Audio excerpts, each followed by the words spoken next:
Hello. হ্যাঁ রে বান্ধবী, আমি দীঘা যাওয়ার পারমিশন পেয়ে গেছি রে। হ্যাঁ, থাপ্পড়? না না, আমার মা আমার গায়ে হাতই দেয় না। মা তো আরো বললো যে যা গিয়ে ঘুরে আয়। না রে, হাত ভেঙে? না না, মা আমার গায়ে হাতই দেয় না।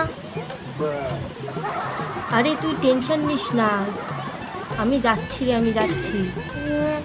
হ্যাঁ, বাবা আর বাবা, হ্যাঁ বাবাকে বলে দিয়েছি, বাবাকে মেসেজ করে দিয়েছি, বাবা বাড়ি এসে মায়ের মতনই বলবে। হ্যাঁ, তুই চিন্তা করিস না, আমি যাওয়ার পারমিশন পেয়ে গেছি রে। আমি যাচ্ছি, আমি যাচ্ছি। হ্যাঁ, ঠিক আছে।